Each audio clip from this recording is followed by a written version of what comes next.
تو حضرت حکیم الامت مولانا اشرف علی تھانوی رحمۃ اللہ علیہ نے اس کا کچھ یوں ترجمہ فرمایا کہ یہ قرآن کلام ہے ایک معزز فرشتے کا لایا ہوا، تو جس نے قوم عاد اور سمود کی بستیوں کو آنن فانن زیر و زبر کر دیا، تباہ و برباد کر، اطاعت کیے ہوئے ہیں، ان فرشتے ان کی اطاعت کرنے والے ہیں۔ نحمدہ ونسلم ونصلی علی رسولہ الکریم، اما بعد، فاعوذ باللہ من الشیطان الرجیم، بسم اللہ الرحمن الرحیم۔ امید ہے کہ آپ صحت و سلامتی کے ساتھ ایمان کی بہترین حالت پر ہوں گے۔ آج ایک بار پھر آپ سے لیکچر میں ملاقات ہو رہی ہے، تو آج کا لیکچر ہم سٹارٹ کرتے ہیں۔ اعوذ باللہ من الشیطان الرجیم، بسم اللہ الرحمن الرحیم۔ فلا اقسم بالخنس الجوار الکنس واللیل اذا عسعس والصبح اذا تنفس انه لقول رسول کریم ذی قوت عند ذی العرش مکین مطاع ثم امین، صدق اللہ العظیم۔ اللہ تبارک و تعالیٰ ارشاد فرماتے ہیں ان آیات کے اندر، فلا اقسم بالخنس الجوار الکنس، بس قسم کھاتا ہوں میں پیچھے ہٹنے والے ستاروں کے ساتھ، الجوار الکنس، الجوار معنی ہے جو سیدھے چلنے والے ہیں، الکنس جو چھپنے والے ہیں، واللیل اذا عسعس، اور قسم ہے رات کی جب وہ چھا جائے، والصبح اذا تنفس، اور قسم ہے صبح کی جب وہ روشن ہو جائے، انہ لقول رسول کریم، بے شک وہ قرآن مجید البتہ بات ہے ایک بھیجے ہوئے فرشتے کی، کریم جو معزز ہے، ذی قوت جو قوت والا ہے، عند ذی العرش عرش والے کے نزدیک، مکین مرتبے والا ہے، مطاع ثم امین جو فرما برداری کیا ہوا ہے، ثم امین پھر وہ امانت دار ہے۔ ان آیات میں اللہ تبارک و تعالیٰ ارشاد فرمانا چاہتے ہیں کہ جیسا کہ آپ نے جو پیچھے آیات سنی ہیں، لیکچر جو سنے ہیں، اس میں قیامت کے احوال اور اس کی ہولناکی کے بیان فرما کر اللہ نے ان آیات میں چند ستاروں کی قسم کھائی ہے، اس بات پر کہ قرآن مجید حق ہے، اللہ کی جانب سے ہے اور اللہ کی جانب سے بھیجا ہوا ہے، اور یہ حفاظت میں ہے اللہ کی، اور جس ذات پر بھیجا گیا ہے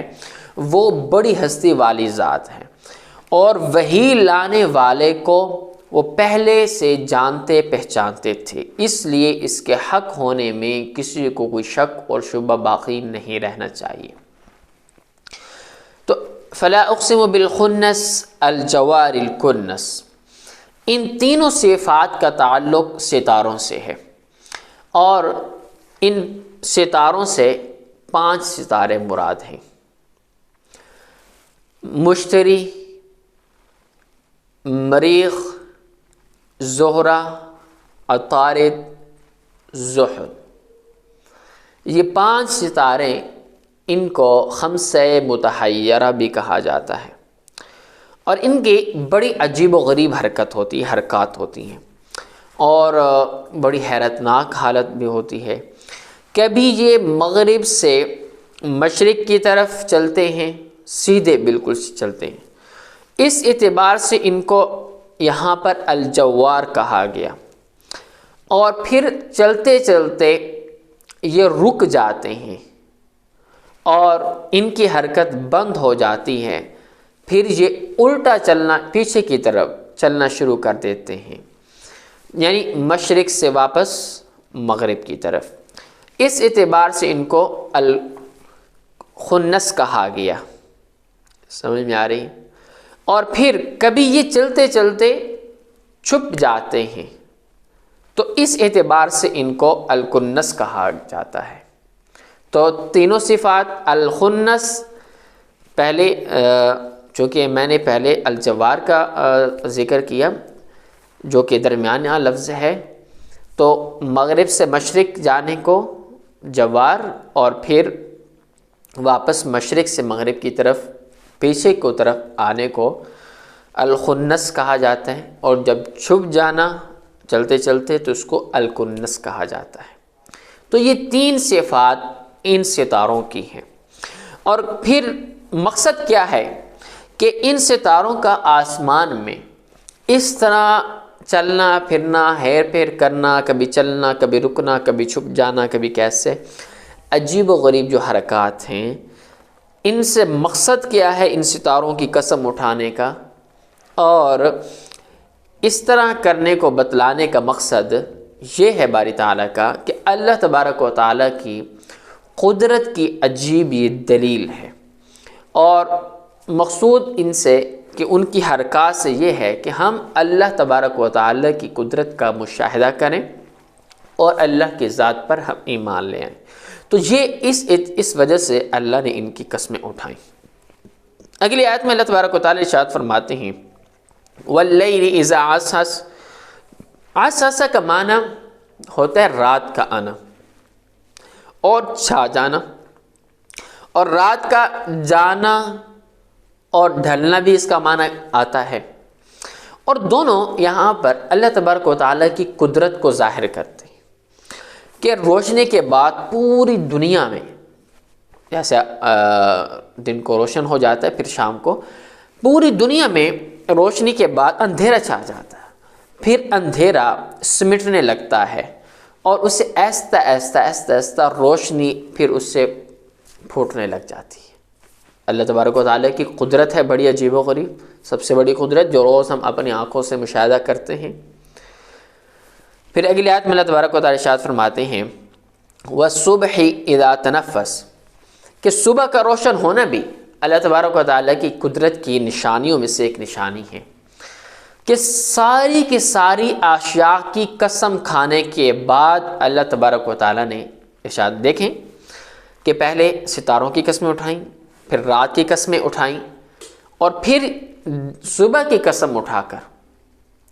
اگلی جو بات ہے جس کو ہم جواب قسم بولتے ہیں اس کو مؤکد کر رہے ہیں، وہ کیا بات ہے اس کو ذکر کیا۔ ان ساری چیزوں کی قسمیں اٹھا کر اللہ فرمانا چاہتے ہیں اِنَّهُ لَقَوْلُ رَسُولٍ کریم، کہ یہ قرآن مجید جو صبح صادق کی طرح روشنی پھیلا رہا ہے، محمد صلی اللہ علیہ وسلم نے خود اپنی طرف سے یہ نہیں بنایا، بلکہ یہ ایک معزز رسول حضرت جبریل علیہ السلام کی زبانی آپ تک پہنچا ہے، اور یہ کلام اللہ کا کلام ہے، اور حضرت جبریل علیہ السلام آپ پر وحی لاتے ہیں اور آپ کو پڑھ کر سناتے ہیں، تب آپ صلی اللہ علیہ وسلم کیا کرتے ہیں، آگے لوگوں کو یہ سناتے ہیں۔ تو حضرت حکیم الامت مولانا اشرف علی تھانوی رحمۃ اللہ علیہ نے اس کا کچھ یوں ترجمہ فرمایا کہ یہ قرآن کلام ہے ایک معزز فرشتے کا لایا ہوا، بڑا پیارا ترجمہ کرتے ہیں۔ تو اگلی آیت میں اللہ تبارک و تعالیٰ ارشاد فرماتے ہیں ذی قوت عند ذی العرش مکین مطاع ثم امین۔ تو ان آیات میں جو معزز فرشتے جو لاتے ہیں وحی کو، جنہوں نے قرآن مجید کو آپ صلی اللہ علیہ وسلم پر اتارا ہے، ان کی کچھ صفات کو ذکر کیا جا رہا ہے۔ پہلی صفت کیا ہے کہ آپ نے انہ لقول رسول کریم آیت پڑھی، پھر اگلی یہ آیات، پہلی صفت کریم، انہ لقول رسول کریم، کریم صفت، کریم بہت معزز فرشتے کو کہتے ہیں جو اللہ تعالیٰ اور انبیاء کرام کے درمیان واسطہ ہے۔ آگے فرمایا ذی قوت، زبردست طاقت اور قوت کے مالک ہیں وہ، اور جیسے کہ اللہ تبارک و تعالیٰ نے ایک اور جگہ ارشاد فرمایا علمہ شدید القویٰ، تو جس نے قوم عاد اور سمود کی بستیوں کو آنن فانن زیر و زبر کر دیا، تباہ و برباد کر دیا، اور ایک ہی لمحے میں آسمان سے زمین تک اور زمین سے آسمان تک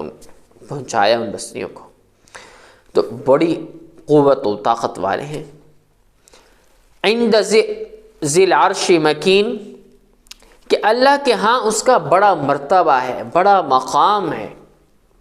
ان کو اللہ کے دربار، اللہ کی بارگاہ تک رسائی حاصل ہے۔ آگے فرمایا مطاع ثم امین، کہ آسمان میں وہ سردار ہیں، باقی فرشتے ان کے زیر فرمان ہیں، کہ جبریل علیہ السلام جو بھی حکم دیتے ہیں باقی فرشتے اس حکم کی تعمیل کرتے ہیں اور ان کی اطاعت کرتے ہیں۔ جیسا کہ لیلۃ المعراج کے موقع پر جب آپ جناب نبی کریم صلی اللہ علیہ وسلم کو اوپر لے کر جا رہے ہیں تو دروازے کھولنے کا حکم دیا تو فوراً فرشتوں نے دروازہ کھول دیا، تو ان کی وہاں سنی جاتی ہے، اس لیے تو فرمایا مطاعن، اطاعت کیے ہوئے ہیں، ان فرشتے ان کی اطاعت کرنے والے ہیں۔ آخری صفت بیان فرمائی ثم آمین، کہ ایک یہ بڑی صفت ہے، ایک صفت یہ ہے کہ امانت دار ہیں، کہ جو حکم ان کو من جانب اللہ دیا جاتا ہے کہ بعین ہی وہی حکم وہ جناب نبی کریم صلی اللہ علیہ وسلم اور تمام انبیاء تک بعین ہی اسی طرح حکم پہنچاتے، ان میں کسی بھی قسم کی کوئی کمی پیشی وہ نہیں کرتے، امانت دار ہے۔ بس جب قرآن مجید کو لانے والے فرشتے ان اوصاف کے مالک ہیں تو قرآن مجید کا من جانب اللہ ہونا تمام شکوک و شبہات سے بالا تر ہے کہ قرآن کے اندر کسی قسم کا کوئی شک و شبہ باقی نہیں رہتا۔ جب قرآن پر کوئی کسی قسم کا کوئی شک و شبہ باقی نہیں رہتا تو اس کا نتیجہ کیا ہے؟ نتیجہ یہ ہے کہ ہم قرآن مجید پر ایمان لائیں اور قرآن مجید کے تمام احکامات پر عمل پیرا ہوں، اور اس سے کفار کو بھی یہ ترغیب اور دعوت دی جا رہی ہے کہ وہ جو قرآن مجید پر اعتراضات کیا کرتے تھے کہ بھئی یہ جادوگر کا کلام ہے، محمد صلی اللہ علیہ وسلم اپنی طرف سے بناتے ہیں، قصے کہانی، اس طرح کی بے شمار باتیں کرتے تھے، ان کا جواب ہو گیا